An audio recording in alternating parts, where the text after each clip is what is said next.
Hello students, तो आप लोगों का स्वागत है हमारे यूट्यूब चैनल स्टडी पावर में। तो आज हम लोग कुछ क्वेश्चंस करने जा रहे हैं एपी से रिलेटेड। ठीक है, तो चलिए स्टार्ट करते हैं आज के क्वेश्चंस को। हमारा दिया हुआ है फाइंड द 10th टर्म। हम लोग को 10th टर्म फाइंड करनी है। अब इस सीक्वेंस के 10th टर्म फाइंड करनी है। वो 7th and 12th term are, जिसकी 7th और 12th टर्म दिया हुआ है 34 एंड 64 रिस्पेक्टिवली। तो हम लोग को 10th टर्म फाइंड करना है। जैसे कि 7th टर्म और 12th टर्म का दिया हुआ है हम लोग का वैल्यूज, और हम लोग को पूछा गया 10th टर्म क्या होगा। तो हम लोग जानते हैं कि Tn बराबर, हम लोग जानते हैं क्या, Tn बराबर A plus n-1 into D, हम लोग जानते हैं। तो देखिए हम लोग को कितना कितना टर्म दिया हुआ है, 7th एंड 12th। ठीक है, सॉरी एंड यहाँ पे छूट गया है। 7th and 12th terms are 34 and 64। ठीक है, तो 7th टर्म यहाँ पे क्या है, 7th एंड 12th टर्म, तो टी मतलब टर्म, और कितना टर्म, 7 टर्म दिया हुआ है। ठीक है, तो 7 लिखेंगे इज इक्वल्स टू कितना दिया हुआ है, 34 दिया हुआ है, तो हम लोग यहाँ पे लिखेंगे 34। और बोला 12th टर्म मतलब T12 इज इक्वल्स टू कितना दिया हुआ हमारा, 64, तो हम लोग यहाँ पे लिखेंगे 64। अब हम लोग जानते हैं T7, अगर हम लोग n को पूछता था तो हम लोग यहाँ पे n पुट करते थे। उसी तरह यहाँ पे 7 पूछा है तो हम लोग यहाँ पे n के जगह पे क्या पुट करेंगे, 7 पुट करेंगे। तो चलिए यहाँ पे हम लोग पुट करते हैं। a के जगह हम लोग जानते हैं ना, अब देखिए हम लोग a पुट करें, पहले a प्लस n की जगह यहाँ पे n था तो यहाँ पे n लिखा है, अगर यहाँ पे 7 था तो यहाँ पे 7 पुट करते हैं। ठीक है, 7 माइनस 1 इंटू डी। ठीक है, तो क्या आ जाएगा हमारा a प्लस 6d, ये आएगा कि नहीं।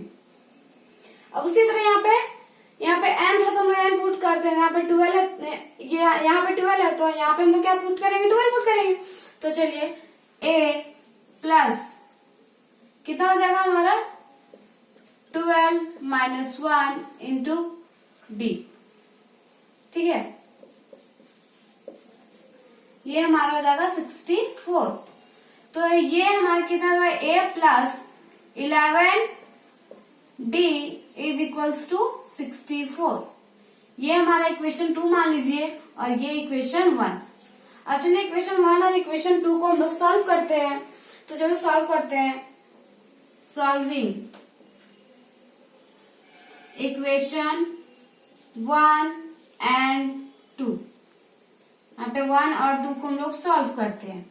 ठीक है, तो चलिए a plus 6d is equals to 34, और सेकेंड इक्वेशन क्या हमारा, a plus 11d is equals to 64। तो हम लोग इसको क्या करेंगे, सब्ट्रैक्ट करेंगे, ताकि ये कट जाए, हमारे a कट जाएगा, यहाँ पे माइनस माइनस माइनस। जब भी अगर हम लोग एलिमिनेशन मेथड से अगर सब्ट्रैक्ट करते हैं तो नीचे से साइन चेंज हो जाता है, अगर प्लस करते हैं तो कोई साइन चेंज नहीं होता है। तो देखिए ये कट जाएगा, तो हमारे इसमें कितना हो जाएगा, -5d इज इक्वल्स टू कितना आ जाएगा हमारे इसमें, -30। ठीक है, तो d का वैल्यू हमारा आ जाएगा 5 6 30, तो हमारा d बराबर आ जाएगा 6। d 6 आ चुका है। चलिए d का वैल्यू कोई भी इक्वेशन में पुट करते हैं तो उसमें से हमारा क्या निकल जाएगा, हमारा a निकल जाएगा। अगर a और d पता रहे तो हम लोग कोई भी टर्म निकाल सकते हैं। ठीक है, तो चलिए अब हमारा यहाँ पे d निकल चुका है, अब हम लोग a निकालेंगे। ठीक है, a इक्वेशन 1 में पुट करते हैं वैल्यू d का, a putting the value of d in equation 1, कोई भी इक्वेशन में पुट कर सकते हैं। तो हम फर्स्ट इक्वेशन में पुट करना प्रेफर करेंगे। ठीक है, तो हम लोग a प्लस 6, अब d कितना आ गया हमारा, यहाँ पे 6, तो इंटू 6 इज इक्वल्स टू 34। तो हमारा a प्लस कितना हो गया हमारा 36 इज इक्वल्स टू 34। तो यहाँ पे अगर a रहा तो हमारा कितना हो जाएगा 34 minus 36। So a is equals to -2। देखिए हमारे a और d आ चुका है, ठीक है, a और d आ चुका है और हम लोग को कितना टर्म्स फाइंड करने बोला है 10 टर्म्स।